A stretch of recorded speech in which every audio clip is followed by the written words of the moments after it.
Dalton, Riley, Wolves, and Wagers coming off a score of 127, 113. Bad guys. But 20 wins before the sixth loss. If you were to tell me that coming in this season, I would have shit my pants. Kicking over to you, Ryan.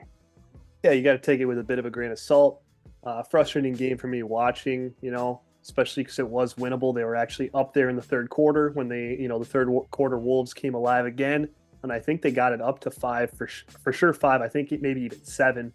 But obviously, Philly came back and won. But, like you said, you're 20-6. You're playing in Philadelphia. That's just a tough slate. I do like how Finch pulled the starters early because you got the Lakers tomorrow.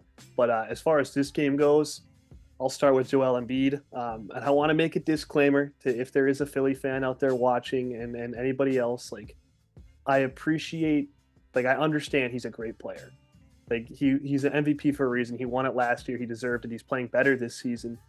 But it's just not my brand of basketball.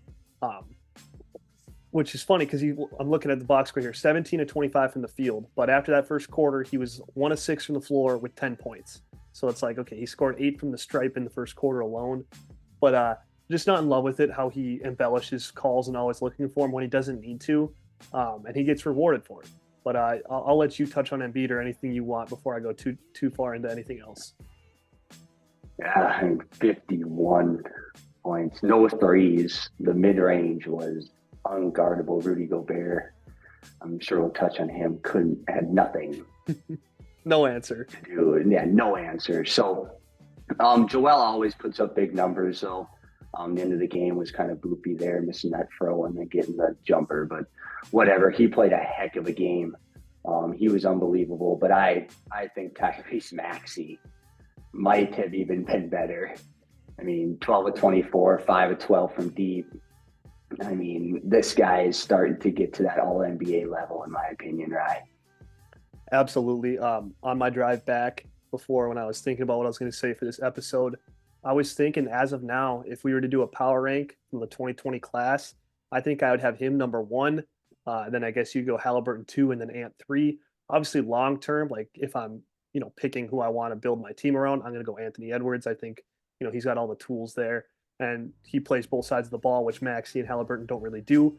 But Halliburton struggled since the in-season tournament. Obviously, still playing fantastic this year, but I might be putting Maxey above him. Like you said, it's tough. You had Jaden McDaniels chasing him, doing everything he can, and it just doesn't matter. That floater is killer to go with a good three-point shot. That's just unguardable. When you're a 40% shooter from deep and you're able to pump fake that or drive into the paint and just be able to float it up like that, and then you got to worry about Embiid hanging around the rim.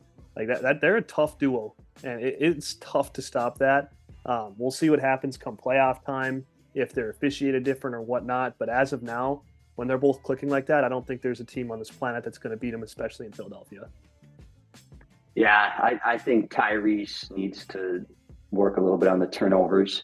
Yep. I think he needs, he's not a primary point guard, in my opinion. Ideally, you would want him probably off ball, and then when you need a bucket, just go ISO, get him off pick and roll, pick and pop. Even with Joel, I know he only took 1 3, but yeah, you get those two together, you're going to be probably a top 3 seed in the East every single year. But kind of the big thing for me on this game, Rye, outside of those two guys, was I really think there was only 5 NBA players on the floor tonight. Everybody else was just a bunch of bums, and including those two.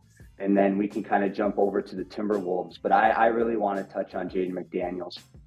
This is one of the best games. I know on the defensive side, trying to stop Tyrese Maxey is almost like guarding Tyreek Hill. Sometimes it's just that night where you can do whatever you want to, but you're just not going to stop a guy. So anything you want to say about Jaden McDaniels, and then any other Timberwolves thoughts?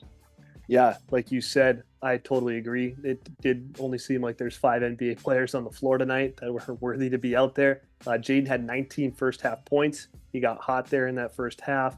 Couldn't miss it. And that was big because the way the Sixers defended the Wolves, it's something we've seen from other teams this year. It kind of started with the Warriors on when they played them 2 games in a row. It wasn't back-to-back, but they had a day off in between. The second game, the Warriors were blitzing Ant every time after he crossed half court. That's what the Sixers did. So he had to move the ball, and that meant guys like Nas Reed and Jaden McDaniels were getting open looks off of that off-ball rotation, and Jaden was knocking down his shots, and he also had a couple big ones, or like not even wide open ones. That I love that drive into Embiid, finishes over top and points at him. I don't know if you saw that. Embiid's laying on the ground, points at him. That kind of got me fired up. But got 21 points, so he only had two in the second half. But great game from him. Cat with 23, a very efficient 23. He was 9 of 14, 13 boards as well, which you love. And then Ant had another box score game. I mean, 27, 7 and 5 with only one turnover. So a pretty good night from Ant, and he was 9 of 20 from the floor, which you'll take. But I want to touch on Cat a little bit more because I think he can take something from Joel Embiid, and that's that mid-range where we know Cat's a better three-point shooter. I think they're very comparable in the mid-range. And like you touched on earlier, Cat or Joel was living in there and just making everything. Cat can do the same thing. He's about the same height as him. He gets that at the nail there. Just put that up right away. You don't need to be looking for a pass. You don't need to be trying to run offense or whatnot. You're a great shooter, and that's a good shot, especially when you're being guarded by fours, right?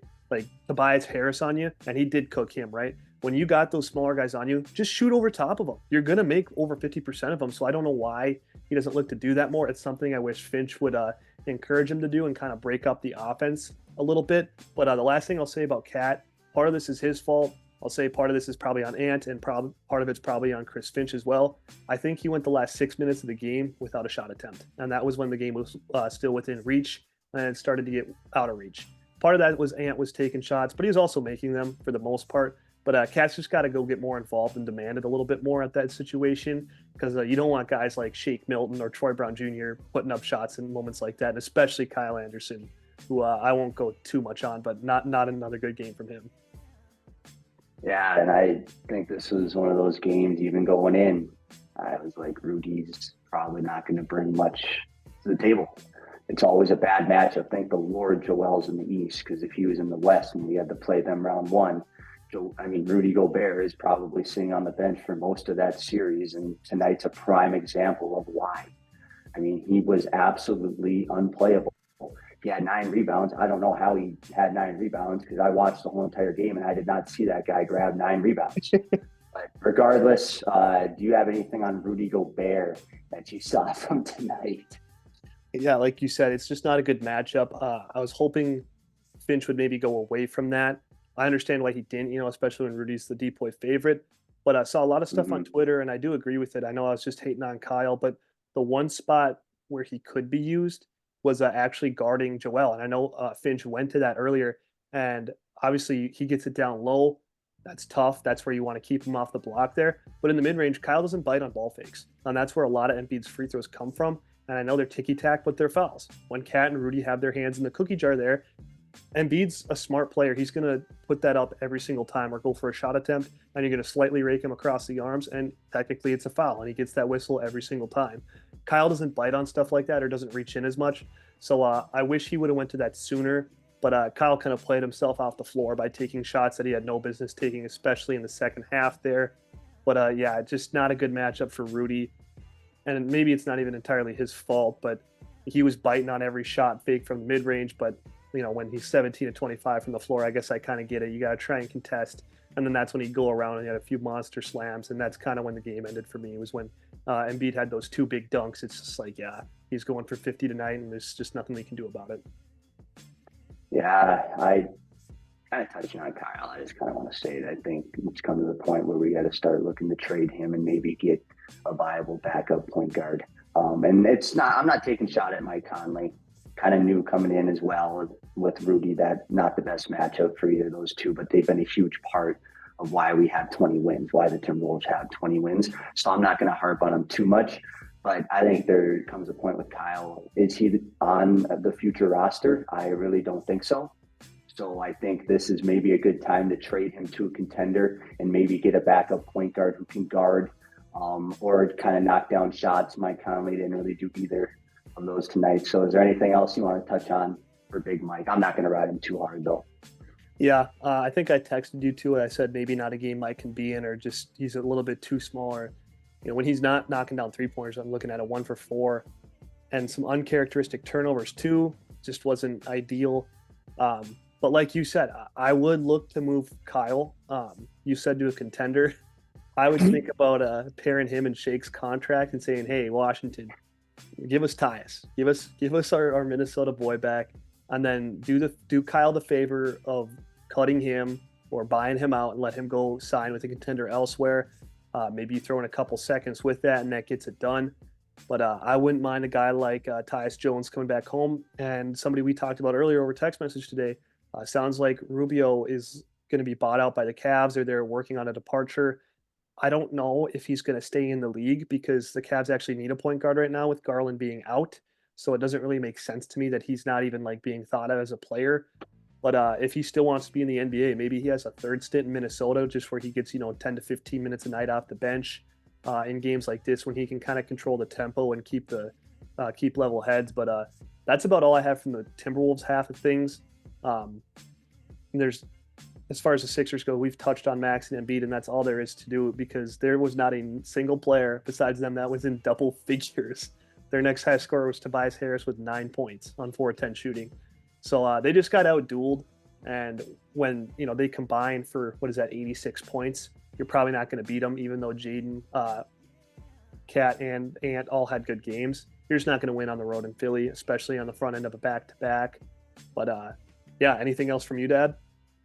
No, I just think Anthony Edwards is playing at a different level. He was close to having his third straight 30-point night and playing the Lake Show tomorrow. I think Ant's going to have possibly his own 50-point night. But stay tuned. We got our MVP for the NFL. Yes, MVP for the NFL coming up next. Thanks. Deuces.